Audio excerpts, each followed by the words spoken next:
ನೋಡಿ ವಿದ್ಯಾರ್ಥಿಗಳೇ, 2024 ಮತ್ತು 25ನೇ ಸಾಲಿಗೆ ಅಂದರೆ ಈ ವರ್ಷ ಸೆಕೆಂಡ್ ಪಿ ಯು ಸಿ ಓದ್ತಕ್ಕಂಥ ವಿದ್ಯಾರ್ಥಿಗಳು ಈಗೇನು ಪ್ರೆಸೆಂಟಾಗಿ ಸೆಕೆಂಡ್ ಪಿ ಯು ಸಿ ಓದ್ತಾ ಇದ್ದೀರಿ ಆ ಎಲ್ಲ ವಿದ್ಯಾರ್ಥಿಗಳಿಗೆ ಒಂದು ಗುಡ್ ನ್ಯೂಸ್ ಇರತಕ್ಕಂಥದ್ದು ಅದೇನಂತ ತಿಳಿಸ್ಕೊಡ್ತೀನಿ ಬನ್ನಿ.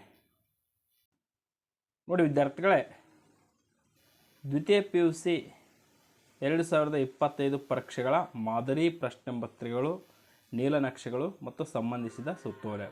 ಅಂದರೆ ಈ ವರ್ಷ ಸೆಕೆಂಡ್ ಪಿ ಯು ಸಿ ಓದ್ತಕ್ಕಂಥ ವಿದ್ಯಾರ್ಥಿಗಳಿದ್ದರೆ ಅವರಿಗೆ ಮಾಡೆಲ್ ಕ್ವಶನ್ ಪೇಪರ್ಗಳನ್ನು ಬಿಟ್ಟಿದ್ದಾರೆ. ಎಲ್ಲ ಸಬ್ಜೆಕ್ಟ್ಗಳ ಮಾಡೆಲ್ ಕ್ವಶನ್ ಪೇಪರು, ಆ ಮಾಡೆಲ್ ಕ್ವಶನ್ ಪೇಪರನ್ನು ಕೂಡ ಬಿಟ್ಟಿದ್ದಾರೆ. ಅದರ ಜೊತೆಗೆ ಒಂದು ಸಬ್ಜೆಕ್ಟ್ ನೀಲನಕ್ಷೆಗಳು ಅಂದರೆ ಬ್ಲೂ ಪ್ರಿಂಟ್ ಅಂತ ಕರಿತೀವಿ, ಆ ಬ್ಲೂ ಪ್ರಿಂಟ್ ಕೂಡ ಬಿಟ್ಟಿದ್ದಾರೆ.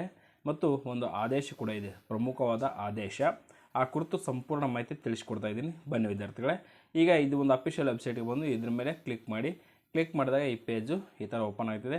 ನೋಡಿ, ಫೈಲ್ ಡೈರೆಕ್ಟರಿ ನಾಟ್ ಫೌಂಡ್ ಅಂತ ಬರ್ತಿದೆ. ನೋಡಿ ವಿದ್ಯಾರ್ಥಿಗಳು, ಇದು ಇವತ್ತು ಅಪ್ಡೇಟ್ ಆಗುತ್ತೆ. ಅಪ್ಡೇಟ್ ಆದ ತಕ್ಷಣ ನಮಗೆ NSK tech news Kannada YouTube channel upload ಮಾಡ್ತೀನಿ. ಅಲ್ಲಿವರೆಗೂ ನಮ್ಮ NSK tech news Kannada YouTube ಚಾನಲ್ನ ಸಬ್ಸ್ಕ್ರೈಬ್ ಮಾಡಿ, ವಿಡಿಯೋನ ಲೈಕ್ ಮಾಡಿ ಅಂತ ಹೇಳ್ತಾ thank you for watching this video.